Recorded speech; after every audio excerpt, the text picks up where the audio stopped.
새벽의 파수꾼은 성공한 AI 보안 전문가인 주인공이 자신의 기술을 둘러싼 배신과 음모에 맞서 싸우고 과거의 실수로 맺어진 인연을 통해 구원받는 이야기입니다. 좋아요와 구독은 사랑입니다. 이야기를 시작하겠습니다. 정호는 아침 6시에 일어나 평소와 같은 루틴을 시작했다. 샤워를 하고 정장을 입고 커피를 마셨다. 30대 중반의 AI 보안 전문가로서 그는 이미 업계에서 성공한 CEO였다. 그가 개발한 보안 시스템은 여러 정부 기관과 대기업에서 사용되고 있었다. 여보, 오늘 중요한 미팅 있다며? 아내 윤서가 부엌에서 나오며 물었다. 그녀는 여전히 아름다웠지만 요즘 들어 무언가 딴 생각을 하는 것 같았다. 응, 해외 투자자와 계약 체결하는 날이야. 잘 되면 회사가 한 단계 도약할 수 있어. 윤서의 미소는 예전과 달랐다. 차갑고 계산적으로 느껴졌다. 하지만 정호는 일에 집중하느라 그녀의 변화를 제대로 눈치채지 못했다. 현수는 정호의 공동 창업자이자 오랜 친구였다. 함께 회사를 키워온 동료였지만 최근 그의 태도도 이상했다. 정호는 집을 나서 주차장으로 향했다. 새로 도입한 최신형 자율주행 차량이 그를 기다리고 있었다. 자신이 개발한 AI 시스템이 탑재된 차였다. 차 문을 열려는 순간 경비실 구석에서 작은 그림자가 뛰쳐나왔다. 아저씨, 멈춰요. 10살 정도로 보이는 소년이었다. 더러운 옷을 입고 있었고 얼굴은 창백했다. 누구냐? 그 차 타면 안 돼요.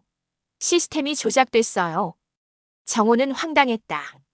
아이의 장난이라고 생각했다. 꼬마, 여기서 뭐 하는 거야? 부모님은 어디 계시고? 진짜예요. 어젯밤에 여기서 봤어요. 여자분이랑 남자분이 태블릿으로 차 시스템을 고치고 있었어요. 소년의 목소리는 절박했다. 정호는 순간 뭔가 이상함을 느꼈다. 여자? 남자? 네. 여자분은 긴 머리에 검은 코트 입으셨고 남자분은 안경 쓰셨어요. 윤서와 현수였다. 정호의 심장이 빨리 뛰기 시작했다. 확실해? 네. 저 여기서 자주 자거든요. 어머니가 아파서 병원비가 없어서. 소년의 눈에 눈물이 고였다. 정호는 급히 차량 진단 시스템을 켰다. 노트북으로 차의 AI 시스템에 접속했다. 이럴 수가. 시스템 로그에서 어젯밤 외부 접속 기록이 발견됐다. 그리고 주행 제어 시스템에 알 수 없는 코드가 삽입되어 있었다. 정호는 즉시 코드를 분석했다. AI 보안 전문가답게 빠르게 파악할 수 있었다. 이건 살인 프로그램이야. 코드는 차량이 고속도로에 진입하는 순간 브레이크와 핸들을 무력화시키도록 설계되어 있었다. 고의적인 사고를 유발하는 악성 코드였다. 정말 날 죽이려 했구나. 정호는 소년을 바라봤다. 이 아이가 없었다면 자신은 지금쯤 죽었을 것이다. 꼬마, 이름이 뭐야? 하준이요. 하준아, 내가 내 목숨을 구했어. 고마워. 하준은 처음으로 미소를 지었다. 그런데 아저씨, 왜 그 사람들이 아저씨를 해치려고 한 거예요? 정호는 대답할 수 없었다. 아내와 친구가 자신을 죽이려 한 이유를 아직 모르고 있었다. 모르겠어. 하지만 반드시 알아낼 거야. 정호는 하준을 데리고 차에서 멀리 떨어졌다. 안전한 곳으로 가서 상황을 정리해야 했다. 하준아, 내 어머니는 지금 어디 계셔? 공장 뒤편 컨테이너에 계세요. 병원에 못 가서. 정호는 가슴이 아팠다. 자신의 목숨을 구해준 아이가 이런 환경에서 살고 있다니. 알겠어. 일단 안전한 곳으로 가자. 그리고 내 어머니도 병원에 모셔야겠다. 정말요? 물론이야. 넌 내 은인이니까. 그날 정호의 삶은 완전히 바뀌었다. 믿었던 사람들의 배신, 그리고 낯선 소년과의 만남. 모든 것이 새롭게 시작되는 순간이었다.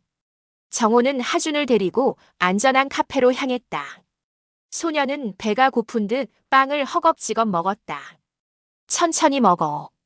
더 필요하면 더 시킬게. 감사해요, 아저씨. 정호는 하준을 관찰했다. 마른 체구에 창백한 얼굴, 그리고 낡은 옷. 이 아이가 얼마나 힘들게 살아왔는지 한눈에 알 수 있었다. 하준아, 내 어머니에 대해 좀 더 얘기해 줄래? 하준이 고개를 들었다. 눈에 눈물이 고였다. 어머니는 10년 전에 사고를 당하셨어요. 그 뒤로 계속 병원에 계시다가 돈이 떨어져서 지금은 컨테이너에서 누워 계세요. 무슨 사고였어? 잘 모르겠어요. 제가 어렸을 때라서. 근데 어머니가 아저씨 회사에서 일하셨대요. 정호의 가슴이 철렁 내려앉았다. 내 회사에서? 네. 청소 일하셨대요. 그런데 어느 날 로봇이 갑자기 움직여서 순간 정호의 머릿속에 10년 전 기억이 떠올랐다. 회사 초창기 자신이 개발한 첫 AI 로봇의 오작동 사고. 청소 직원 한 명이 심각한 부상을 입었던 사건. 혹시 내 어머니 이름이 김미영 씨? 하준이 놀란 표정으로 고개를 끄덕였다. 맞아요. 아저씨가 어떻게 알아요? 정호는 숨이 막혔다. 그 사고는 자신의 설계 실수 때문이었다. 급하게 시장에 내놓으려다 보니 안전 프로토콜을 제대로 점검하지 못했고 그 결과 김미영 씨가 로봇 팔에 머리를 맞아 뇌 손상을 입었다. 하준아, 나는 정호가 말을 잇지 못하고 있을 때 그의 휴대폰이 울렸다. 현수였다. 여보세요? 정호야, 어디야? 투자자들이 기다리고 있는데. 미안, 급한 일이 생겨서. 회의는 좀 미뤄줘. 무슨 일인데? 오늘 계약 못하면 큰일 나. 알아. 나중에 설명할게. 전화를 끊은 정호는 하준을 바라봤다. 하준아, 내 어머니 지금 어디 계시는지 데려다 줄래? 정말요? 응, 당장 병원에 모셔야 해. 두 사람은 폐쇄된 공장 지대로 향했다. 그곳 뒤편에 녹슨 컨테이너가 있었고 그 안에서 한 여성이 누워 있었다. 어머니. 하준이 달려가 어머니 손을 잡았다. 김미영은 의식이 없었지만 여전히 숨을 쉬고 있었다. 정호는 즉시 구급차를 불렀다. 그리고 자신의 주치의에게 연락했다. 최 박사님, 급한 환자가 있습니다. 최고의 치료를 부탁드려요. 알겠습니다, 정호 씨. 구급차가 도착하고 김미영을 병원으로 이송했다. 정호와 하준도 함께 구급차에 탔다. 병원으로 가는 동안 정호는 하준에게 물었다. 하준아, 그날 밤 정확히 무엇을 봤는지 자세히 말해줄 수 있어? 네. 저는 평소처럼 주차장 구석에서 자고 있었어요. 그런데 새벽 2시쯤 차 소리가 들려서 깼어요. 그래서 여자분이랑 남자분이 내려서 아저씨 차 쪽으로 갔어요. 그리고 태블릿을 꺼내서 차 시스템에 연결하더라고요. 무슨 말을 했어? 여자분이 이제 내일이면 끝이야 라고 했어요. 그리고 남자분이 완벽해. 아무도 눈치채지 못할 거야 라고 했어요. 정호의 주먹이 저절로 쥐어졌다. 윤서와 현수가 정말 자신을 죽이려 했던 것이다. 그리고 또 여자분이 회사도 우리 거고 그 기술도 우리가 팔 수 있어라고 했어요. 기술? 네, 무슨 알고리즘이라고 했어요. 정호는 모든 퍼즐이 맞춰지는 느낌이었다. 그들은 자신을 제거하고 회사의 핵심 기술을 훔치려 했던 것이다. 병원에 도착하자 의료진이 김미영을 응급실로 옮겼다. 정호는 하준을 의자에 앉히고 말했다. 하준아, 걱정하지 마. 내 어머니는 내가 책임지고 치료할게. 정말요? 약속해. 그리고 정호가 하준의 어깨에 손을 올렸다. 너한테 진 빚이 있어. 10년 전 일 말이야. 하준은 무슨 말인지 이해하지 못했지만 정호의 진심은 느낄 수 있었다. 그때 정호의 휴대폰에 문자가 왔다. 윤서였다. 여보, 어디야? 걱정돼. 정호는 차갑게 웃었다. 이제 진짜 게임이 시작될 것이다. 김미영이 응급실에서 치료를 받는 동안 정호는 병원 로비에서 노트북을 열었다. 하준은 옆에서 조용히 지켜보고 있었다. 하준아, 이제 진실을 밝혀낼 거야. 정호는 자신이 개발한 AI 감시 시스템 파수꾼에 접속했다. 이 시스템은 회사의 모든 네트워크 활동을 모니터링하는 최첨단 보안 프로그램이었다. 파수꾼, 지난 3개월간 현수와 윤서의 통신 기록을 분석해 화면에 수많은 데이터가 떠올랐다. 이메일, 문자 메시지, 통화 기록, 그리고 회계 거래 내역까지. 분석 완료. 의심스러운 거래 47건 발견. 정호는 하나씩 확인하기 시작했다. 그리고 충격적인 사실을 발견했다. 이건 외국 계좌로 송금. 윤서의 계좌에서 정체불명의 해외 계좌로 거액이 송금되어 있었다. 그 대가로 받은 금액도 상당했다. 파수꾼, 이 계좌의 소유주를 추적해. 추적 중. 완료. 해당 계좌는 동유럽 소재 정보 브로커 회사로 추정됩니다. 정호의 얼굴이 굳었다. 정보 브로커는 각국의 기밀을 사고 파는 불법 조직이었다. 회사 알고리즘을 팔려고 했구나. 더 깊이 파고들자 현수와 윤서의 암호화된 메시지들이 발견됐다. 파수꾼, 이 메시지들을 해독해. AI는 순식간에 암호를 풀어냈다. 현수 정호를 제거하는 건 내일 아침이야. 차량 시스템에 코드 삽입 완료했어. 윤서 완벽해. 사고로 처리되면 회사는 자동으로 우리 손에 들어와. 현수 그리고 알고리즘은 이미 구매자가 정해졌어. 100억 원이야. 정호는 분노로 떨렸다. 하지만 더 충격적인 내용이 있었다. 윤서 10년 전 그 사고 기억나? 그것도 내가 조작한 거 맞지? 현수 맞아. 정호의 설계 실수를 이용해서 더 크게 만들었지. 그 덕분에 정호가 죄책감에 시달리고 우리한테 의존하게 됐잖아. 정호는 믿을 수 없었다.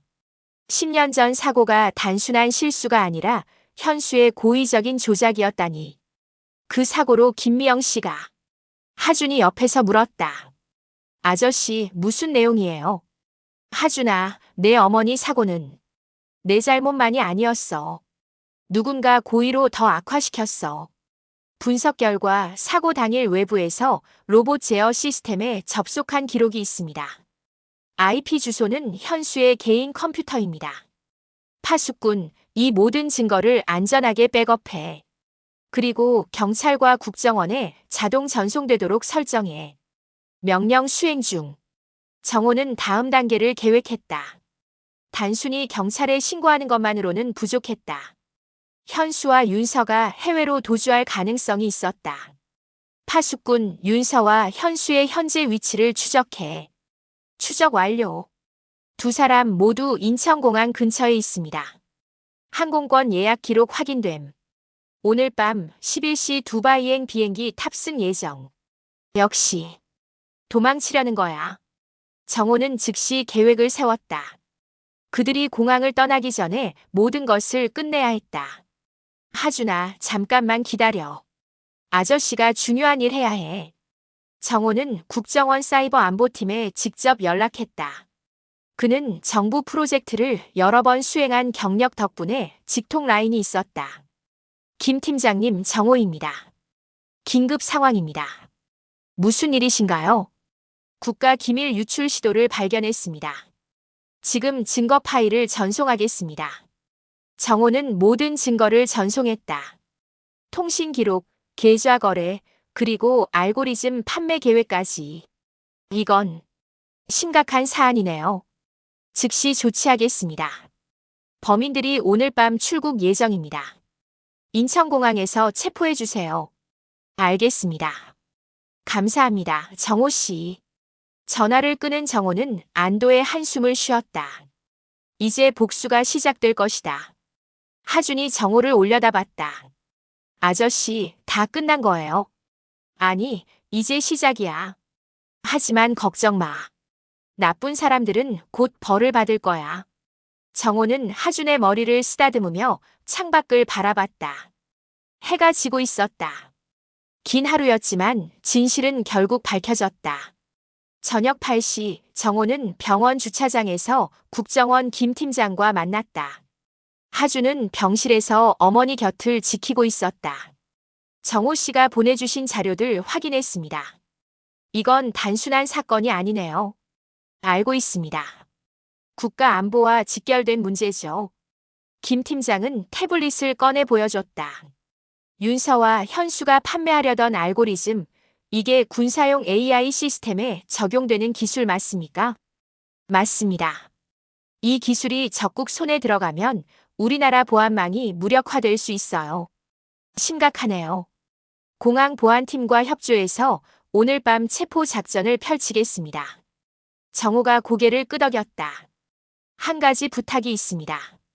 말씀하세요. 제가 직접 확인하고 싶습니다. 그들이 체포되는 순간을. 김 팀장은 잠시 고민하더니 동의했다. 알겠습니다. 함께 가시죠. 밤 10시 인천공항 출국장. 정호는 국정원 요원들과 함께 대기하고 있었다. CCTV를 통해 윤서와 현수의 동선을 추적했다. 타겟 발견. 체크인 카운터로 이동 중. 윤서와 현수는 평소와 다름없이 여유로운 모습이었다. 큰 캐리어를 끌고 있었고 서로 웃으며 대화하고 있었다. 저들은 아직 모르고 있네요. 자신들의 계획이 들통났다는 걸. 정호는 차갑게 말했다. 곧 알게 될 겁니다. 윤서와 현수가 출국 심사대에 도착했다. 여권과 탑승권을 제시하는 순간 심사관의 화면에 경고창이 떴다. 국가안보 위협 대상. 즉시 체포 요청. 잠시만요. 확인할 게 있습니다. 심사관이 무전기를 꺼냈다. 순간 현수가 이상함을 눈치챘다. 무슨 문제 있나요? 잠시만 기다려주세요. 곧 보안 요원들이 나타났다. 뒤이어 국정원 요원들도 모습을 드러냈다. 윤서 씨, 현수 씨, 국가보안법 위반 혐의로 체포합니다. 윤서의 얼굴이 창백해졌다. 뭐라고요?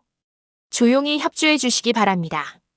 현수가 도망치려 했지만 이미 사방이 막혀 있었다. 이건 오해예요. 우리는 아무것도. 증거는 충분합니다. 조용히 따라오시죠. 요원들이 두 사람의 가방을 압수했다. 캐리어를 열자 노트북과 여러 USB 드라이브가 나왔다. 이게 뭡니까? 개인 물품입니다. 하지만 디지털 포렌식 팀이 즉시 분석한 결과 정호 회사의 핵심 알고리즘 코드가 그대로 담겨 있었다. 불법 복제된 국가 기밀 자료입니다. 현행범으로 체포합니다. 그때 윤서가 주변을 둘러보다 정호를 발견했다. 정호가 천천히 다가왔다. 놀랐어. 당신. 어떻게? 내가 죽었을 줄 알았지. 미안하지만 아직 살아있어. 현수도 정호를 보고 경악했다. 차량 사고는 하준이라는 소년 덕분에 살았어. 내가 10년 전에 다치게 만든 그 직원의 아들이야. 현수의 얼굴이 더욱 창백해졌다. 어떻게 그걸? 파수꾼이 모든 걸 다 찾아냈어. 너희의 메시지, 거래 내역, 그리고 10년 전 사고의 진실까지. 윤서가 정호에게 다가가려 했지만 요원이 제지했다. 정호, 제발 도와줘. 우리 잘못했어. 도와달라고? 정호가 차갑게 웃었다. 날 죽이려던 사람한테 도와달라고 하는 거야. 그건 현수가 시킨 거야. 나는. 거짓말하지 마. 내 계좌로 들어온 돈 다 확인했어. 윤서는 더 이상 변명하지 못했다. 현수가 마지막으로 애원했다. 정호야, 우리 친구 아니었어. 함께 회사 키웠잖아. 친구? 정호가 현수를 똑바로 바라봤다. 친구는 10년 전 사고를 조작하지 않아. 친구는 동료를 죽이려 하지 않아. 그건 너희는 내 인생에서 가장 큰 실수였어. 하지만 이제 끝이야. 국정원 요원들이 두 사람을 연행했다. 공항 로비는 구경꾼들로 가득했고 기자들도 달려왔다. 저기 정호 씨 아닙니까? AI 보안 전문가 정호 씨. 정호는 기자들의 질문을 피해 조용히 공항을 빠져나왔다. 차 안에서 김 팀장이 말했다. 덕분에 큰 사건을 막았습니다. 감사합니다. 제가 해야 할 일이었습니다. 앞으로 법적 절차가 남았지만 두 사람은 최소 10년 이상 복역하게 될 겁니다. 정호는 창밖을 바라보며 깊은 한숨을 쉬었다. 복수는 달콤하지 않았다. 다만 필요한 일이었을 뿐이다. 이제 병원으로 갑시다. 하준이가 기다리고 있을 거예요. 정호의 긴 하루가 끝나가고 있었다. 3개월이 지났다. 윤서와 현수는 국가보안법 위반 및 살인 미수 혐의로 각각 12년형을 선고받았다. 언론은 이 사건을 다뤘고 정호는 국가안보에 기여한 공로를 인정받았다. 하지만 정호에게 가장 중요한 일은 따로 있었다. 하준아, 오늘 어머니 면회 가는 날이야. 네, 아저씨. 하준은 예전과 달리 건강해 보였다. 깨끗한 옷을 입고 얼굴에는 생기가 돌았다. 병원 중환자실에서 김미영이 두 사람을 기다리고 있었다. 정호가 최고의 의료진을 구성해 치료한 결과 그녀는 3개월 만에 의식을 회복했다. 어머니. 하준이 달려가 어머니를 껴안았다. 하준아. 우리 아들. 김미영의 목소리는 약했지만 분명했다. 그녀의 눈에는 눈물이 가득했다. 정호 씨. 정말 감사합니다. 아닙니다. 제가 해야 할 일이었습니다. 정호는 고개를 숙였다. 10년 전 일. 정말 죄송합니다. 김미영이 고개를 저었다. 아니에요. 그건 정호 씨 잘못이 아니었어요. 저도 다 알게 됐어요. 담당 의사가 김미영에게 사건의 진상을 설명했던 것이다. 현수의 조작으로 사고가 악화됐다는 사실을. 하지만 제 설계 실수가 있었던 건 사실입니다. 그 책임은 제가 져야 해요. 정호 씨는 이미 충분히 하셨어요. 하준이를 돌봐주시고 저를 치료해주시고. 김미영이 하준을 바라봤다. 우리 아들이 이렇게 건강해진 게 얼마만인지 모르겠어요. 정호도 하준을 바라봤다. 3개월 동안 함께 지내며 정이 많이 들었다. 사실 제안이 하나 있습니다. 무슨 제안이요? 하준이를 제가 입양하고 싶습니다. 김미영과 하준 모두 놀란 표정을 지었다. 입양이요? 네. 법적으로 제 아들로 만들고 싶습니다. 물론 어머님도 함께 저희 집에서 사시면서 회복하시고요. 하지만 저희가 그럴 자격 문제가 아닙니다. 정호가 진지하게 말했다. 하준이는 제 생명의 은인입니다. 그리고 저는 가족이 필요합니다. 정호의 목소리가 떨렸다. 회사 일만 하면서 살았더니 정작 중요한 걸 놓치고 살았더라고요. 진짜 가족이 뭔지. 하준이 정호의 손을 잡았다. 아저씨, 아저씨 아들 되고 싶어요. 정말? 네. 아저씨는 저한테 영웅이에요. 김미영도 눈물을 흘리며 고개를 끄덕였다. 감사합니다, 정호 씨. 정말 감사합니다. 한 달 후 입양 절차가 완료됐다. 하준은 법적으로 정호의 아들이 되었고 김미영도 정호의 집으로 이사했다. 아빠, 이 방이 제 방이에요. 응, 마음에 들어. 너무 좋아요. 하준은 처음으로 자신만의 방을 갖게 됐다. 책상, 침대, 그리고 컴퓨터까지 모든 게 새 것이었다. 하준아, 이제 학교도 다시 다닐 수 있어. 정말요? 물론이지. 그리고 내가 원한다면 나중에 컴퓨터도 가르쳐 줄게. 와, 정말요? 정호는 하준의 머리를 쓰다듬었다. 이런 평범한 행복이 자신에게 올 줄 몰랐다. 회사도 변화를 맞이했다. 정호는 윤서와 현수의 지분을 정리하고 새로운 파트너들과 함께 회사를 재건했다. 정호 씨, 새로운 프로젝트 제안서입니다. 어떤 프로젝트죠? AI 안전 시스템입니다. 정호 씨 경험을 바탕으로 AI 오작동을 막는 시스템을 개발하자는 거죠. 정호는 제안서를 읽으며 고개를 끄덕였다. 좋습니다. 진행하시죠. 그는 더 이상 완벽한 AI를 만드는 데만 집착하지 않았다. 대신 안전하고 인간적인 AI를 만드는 데 집중했다. 어느 저녁 가족이 함께 식사하는 자리에서 하준이 물었다. 아빠, 나쁜 사람들은 지금 어떻게 됐어요? 감옥에 있어. 오랫동안 나오지 못할 거야. 후회할까요? 정호는 잠시 생각했다. 아마도.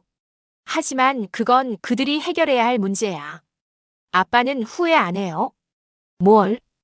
그 사람들이랑 같이 일했던 거요. 정호가 하준을 바라봤다. 후회하지 않아. 그 일들이 없었다면 너를 만나지 못했을 테니까. 하준이 환하게 웃었다. 김미영도 미소 지으며 말했다. 정호 씨, 정말 좋은 아버지가 되셨어요. 아닙니다. 아직 배워가는 중입니다. 그날 밤 정호는 서재에서 일기를 썼다. 오늘로 새로운 삶이 시작된 지 6개월이 됐다. 배신당하고 죽을 뻔하고 모든 것을 잃을 뻔했지만 결국 가장 소중한 것을 얻었다. 가족이다. 10년 전 실수가 나를 괴롭혔지만 그 실수 덕분에 하준이를 만났다. 인생은 참 아이러니하다. 이제 나는 완벽한 AI가 아니라 완벽한 아버지가 되고 싶다. 아니, 완벽하지 않아도 괜찮다. 최선을 다하는 아버지면 충분하다. 정호는 펜을 내려놓고 창밖을 바라봤다. 새벽이 밝아오고 있었다. 하준이라는 작은 파수꾼이 그의 인생을 구했고 이제 정호가 하준의 파수꾼이 될 차례였다. 고마워, 하준아. 내가 내 인생을 바꿔줬어. 정호는 조용히 중얼거리며 미소 지었다. 새로운 코드가 그의 인생에 입력되었다. 사랑과 책임 그리고 진정한 행복의 코드였다.